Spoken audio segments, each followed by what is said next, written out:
இப்போ நம்ம எங்கே போகிறோம்னா தூரத்தில் ஒரு போர்டு தெரியுது பாருங்க, கொட்டாம்பட்டி புழுதிப்பட்டி, ஏகப்பட்ட பட்டியாக இருக்குது.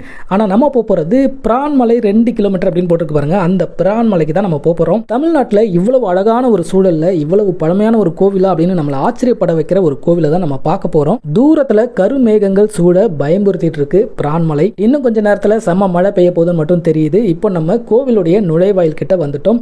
இதுதான் கோவிலுக்குள்ளே போகிற வழி. இந்த இடத்துல நிறையவே இடம் இருக்குது நம்மளுடைய வாகனங்களை நிறுத்துறதுக்கு. கொஞ்சம் கொஞ்சமா மழை பெய்ய ஆரம்பிச்சிருச்சு.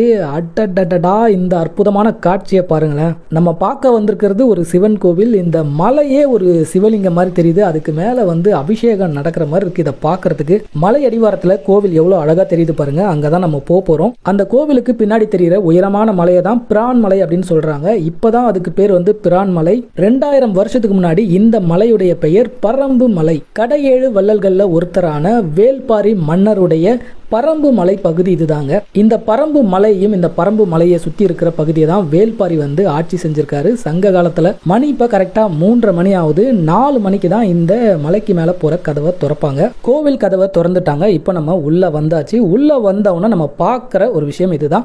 இடது பக்கமா ஒரு வழி போகுது, மேல மலைக்கு மேல ஒரு வழி போகுது.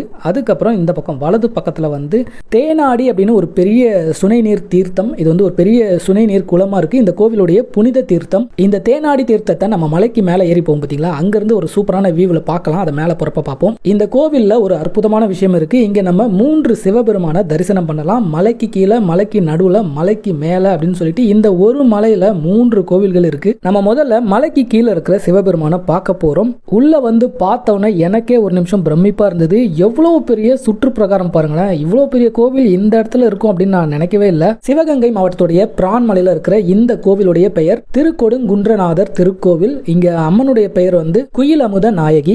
இந்த கோவில பாதாளம், பூலோகம், கைலாயம் அப்படின்னு 3 அடுக்கா பிரிச்சிருக்காங்க. இப்ப நம்ம இருக்கிறது பாதாளம். இந்த கருவறையில இருக்கிற சிவபெருமான் தான் திருக்கொடுங்குன்றநாதர். இப்போ இங்க இருக்கிற சிவபெருமான வணங்கிட்டு இந்த பிரம்மாண்டமான சுற்றுப்பிரகாரத்தை சுத்தி அதுக்கப்புறம் மேல போய் மேல இருக்கிற 2 கோவிலும் நம்ம பார்க்க போறோம். கருவறைக்குள்ள வீடியோ எடுக்க அனுமதி இல்லை. ஆனா ரொம்பவே அற்புதமான பழமையான ஒரு கோவில். சிவலிங்கம் சிறிய அளவுல தான் இருக்கு. கருவறையை சுத்தி இருக்கிற பிரம்மாண்டமான சுற்றுப்பிரகாரம் இதுதான். ராமேஸ்வரம் கோயில பாக்குற மாதிரி இருக்கு. அவ்வளவு பெருசா இருக்கு.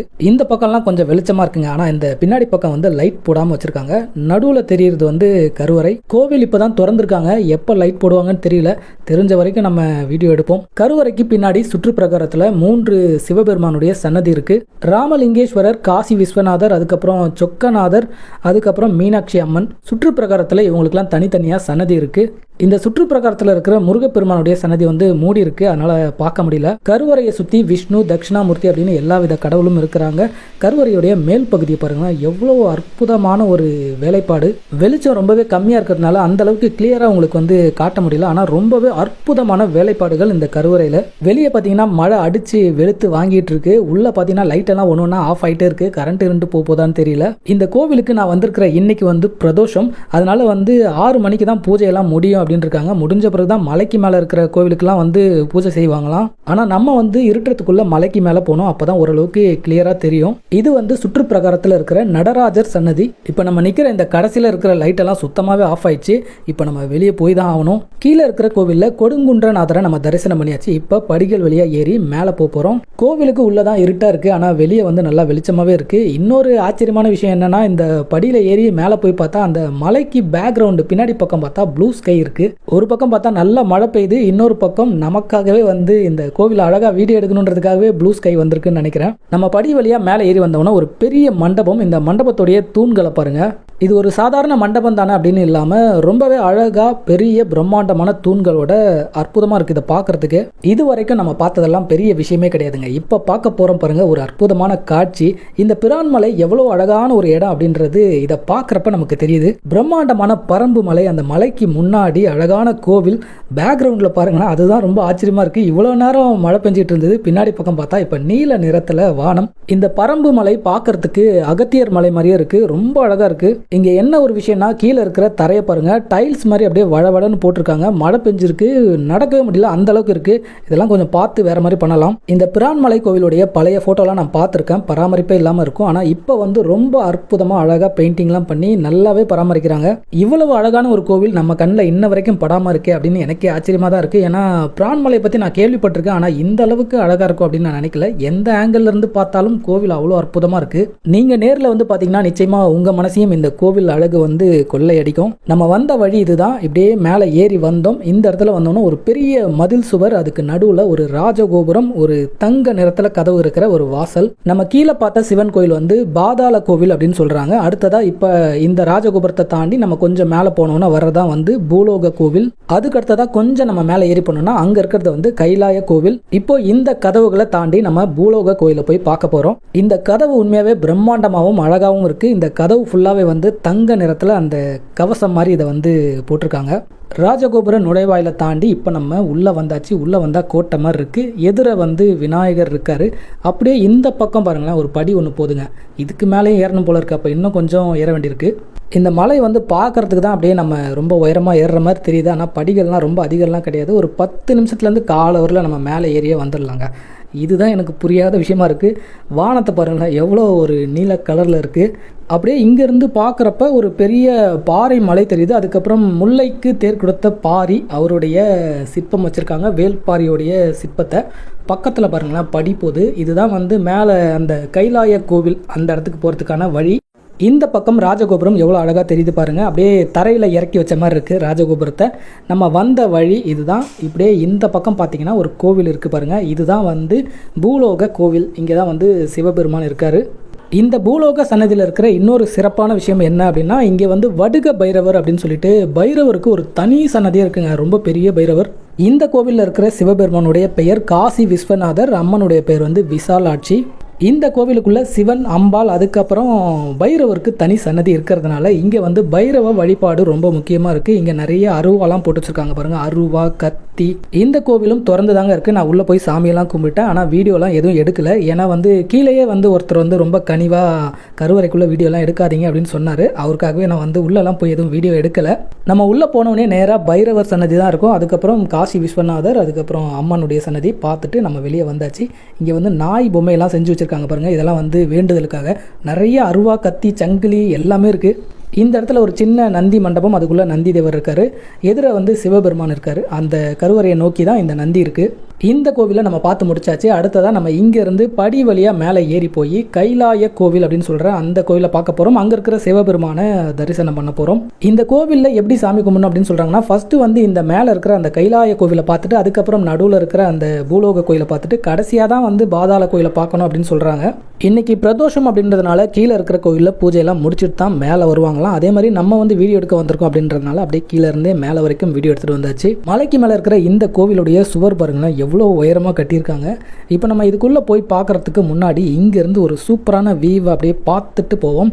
இதுதான் ராஜகோபுரம். கீழே இருக்குது ராஜகோபுரம், நம்ம மேலே இருந்து பார்க்குறோம். பின்னாடி பக்கம் பாருங்கள், அப்படியே மலையெல்லாம் ரொம்ப அழகாக தெரியுது. இப்போ அடுத்ததாக இதுக்கும் மேலே போகிறோம். அங்கே போயிட்டு அங்கேருந்து ஒரு வியூ பார்த்தோம் பாருங்கள், சூப்பராக இருந்தது. உண்மையாகவே இந்த இடமே ரொம்ப அழகாக இருக்குங்க. இந்த இடத்த சுற்றி இருக்கிற பசுமையான ஊர், மலை.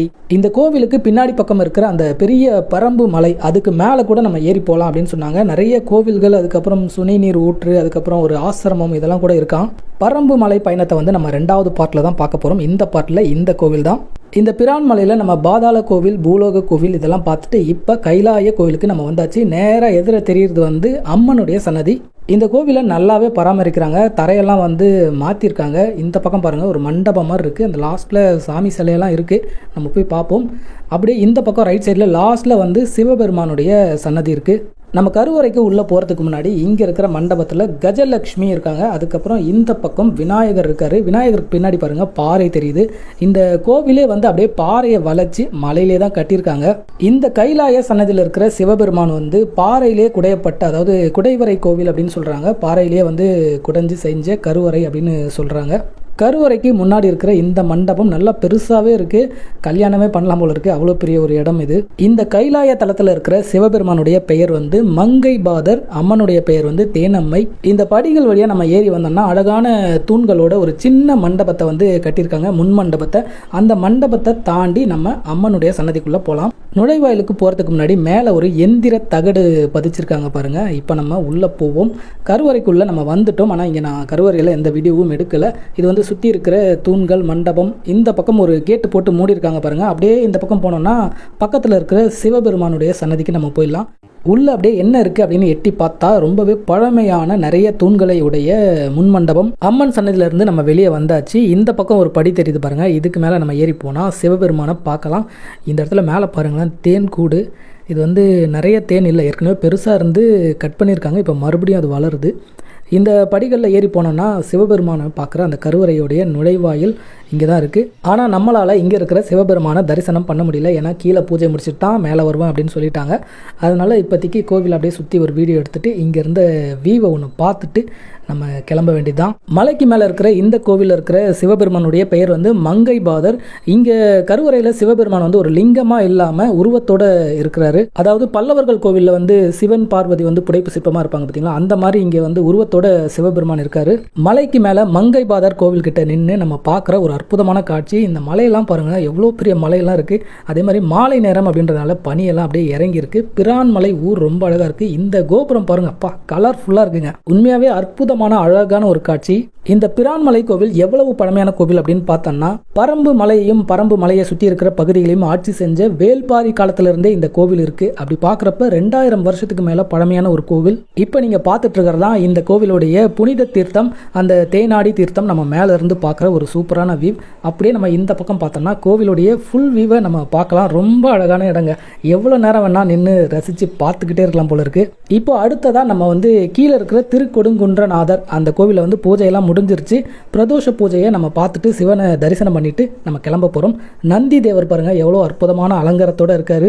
அற்புதமான இந்த பிரதோஷ நாளில் பிரான்மலை சிவபெருமான வணங்குறது எனக்கு ரொம்பவே சந்தோஷமா இருந்தது. மறுபடியும் மழை ஆரம்பிச்சிச்சுங்க. இப்போ வந்து நம்ம கிளம்புற டைம் ஆயிடுச்சு. ஆனால் இந்த இடத்த பாருங்க, எவ்வளோ அழகா மலையில்.